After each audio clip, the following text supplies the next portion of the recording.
Hello and welcome to Channel A Block News. I'm your host, Christina. Tonight we have a very important historical story to share with you. It is imperative to your understanding of the interwar years era that took up the majority of the beginning of the 20th century. To preface, Indochina consists of several Southeast Asian countries, with Vietnam being the main focus today. France conquered Vietnam over the course of 350 years. They were initially being welcomed into Indochina because they could supply Western weapons and other goods, allowing them to gain land and power in Vietnam using various tactics. In 1897, French politician Paul Doumer was appointed to govern Indochina. His goal was for Indochina to provide foreign markets and profits. In Vietnam in specific, Doumer raised money by getting the Vietnamese addicted to opium and then doubling the tax on it and raising money. Another important aspect of French rule in Vietnam was the French extending their culture and civilization to inferior peoples, which essentially meant turning the Vietnamese into Frenchmen. The French converted them to Catholicism, taught them French, built railroads, and implemented a French legal system. Throughout the 1800s, the French had a strong presence in Indochina and continued to during the interwar years. This brings us to our thesis. Vietnam through the interwar years era has immense significance due to the focus on nationalism and the numerous challenges to imperialism, which fostered countless political ideas with international impact. Some thought-provoking questions that can be considered during this newscast are now shown on screen. Now, let's take a closer look at French rule in Vietnam during World War I. France introduced many new colonial economic policies to Vietnam during World War I. The overarching result of the new policies was increasing and basing Vietnam's economy on exportation. France mobilized the rubber plantations and mines of Vietnam. The colonial economy of exportation allowed the French to prosper at the expense of the local population.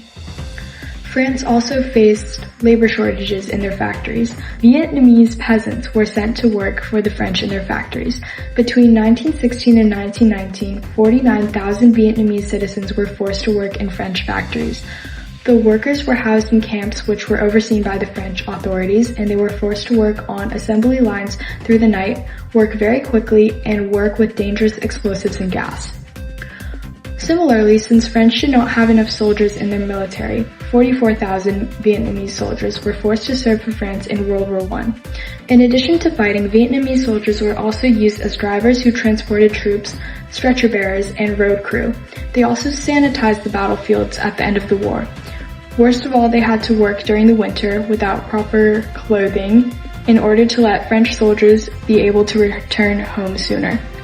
Finally, France's colonial rule led to the Tonkin Rebellion on August 30, 1917.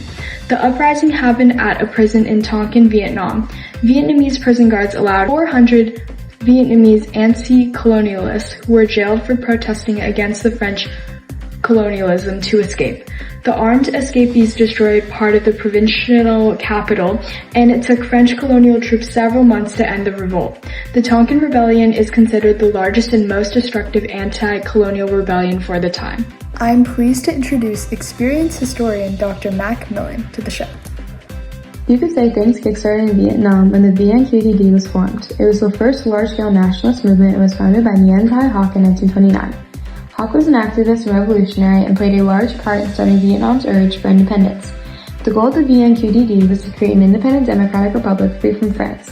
Having gained the allegiance of many military officers, members of the nationalist organization resorted to terrorism after France denied its participation in the electoral process. In 1930, they attempted a very ambitious uprising in the small town ofIen Bai on the border of China. The French swiftly arrived and crushed the group with such severity that the VNQDD as a whole was crushed, as well as its founder, Nguyen Thai Hoc, who was killed, which leads us to our next category. This defeat seemed disastrous at the time for the nationalists and anti-imperialists in Vietnam, but it resulted in the creation of foundations necessary for further organizations to be formed.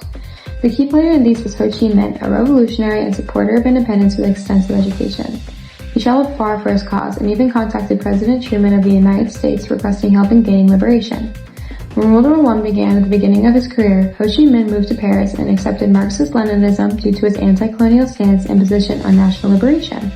He believed the Vietnamese should adopt these ideas to achieve liberation, so he formed the Association of Vietnamese Patriots, also known as the Groups des Patriots Annamites, to help solidify his beliefs.